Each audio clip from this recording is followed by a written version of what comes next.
Que vous le vouliez ou non, vous utilisez un système d'exploitation. Windows, macOS, Linux, ce sont les cerveaux invisibles de vos machines.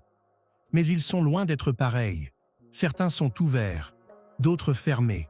Certains font tout, d'autres font juste ce qu'il faut. Alors aujourd'hui, on va voir ce qui les différencie. Et surtout, lequel est fait pour vous. On commence par le plus célèbre, Windows. Il est installé sur 3 PC sur 4. C'est un peu le par défaut.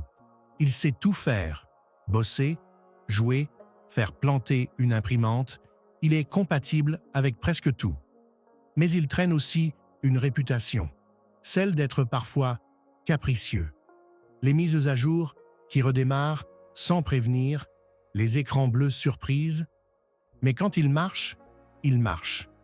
Et pour les gamers ou les pros, c'est souvent un choix logique. macOS, c'est un peu comme un appartement design. Tout est bien rangé, beau, fluide, et ça marche, parce que tout est fait pour aller ensemble. Les Mac sont ultra optimisés pour leur système. Et pour la vidéo, le son, le graphisme, c'est une référence. Mais tout ça a un prix, littéralement. Et pas question d'ouvrir le capot pour tout modifier. On est dans l'univers Apple, fermé mais ultra maîtrisé. Linux, c'est la légende. Le système qui ne vous appartient pas parce que c'est vous qui l'installez. Il est open source, gratuit et personnalisable à l'infini. Que vous vouliez un OS ultra léger pour un vieux PC ou une machine de guerre pour coder, il y a une version pour vous. Ubuntu, Fedora, Arch, chacun a sa tribu. Le revers, il faut mettre les mains dedans. Et pour le grand public, ça peut faire peur. Mais pour ceux qui veulent apprendre, Linux est un vrai terrain de jeu. Android, c'est Linux. Mais pour votre poche, c'est le système le plus utilisé au monde. Et pour cause, il est partout. Téléphone, tablette, TV, montre, voiture. Son avantage? Il est personnalisable, souple et ouvert. Mais cette liberté a un prix. Fragmentation, mise à jour inégale, surcouche discutable.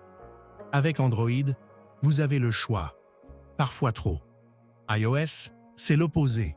Ici, pas de surcouche, pas de personnalisation excessive. L'expérience est fluide, maîtrisée, sécurisée. C'est simple, ça marche.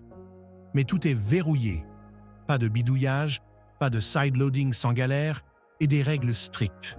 Apple choisit pour vous, mais le fait souvent bien. Il existe aussi d'autres systèmes, plus discrets, mais pas moins intéressants. Chrome OS, par exemple, basé sur le cloud, ultra léger, parfait pour l'école ou la bureautique simple.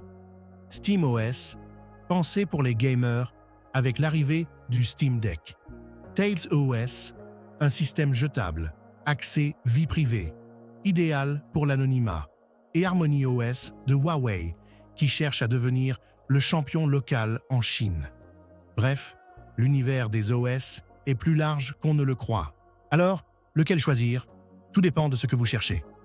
Windows, polyvalent, gaming, pro, macOS, stable, design, créatif, Linux, libre, puissant, exigeant. Android, ouvert, accessible, vaste. iOS, fluide, sécurisé, fermé. Et tous les autres? À découvrir si vous aimez sortir des sentiers battus. Dites-moi en commentaire ce que vous utilisez et surtout, pourquoi. Parce que derrière chaque système, il y a une façon de penser.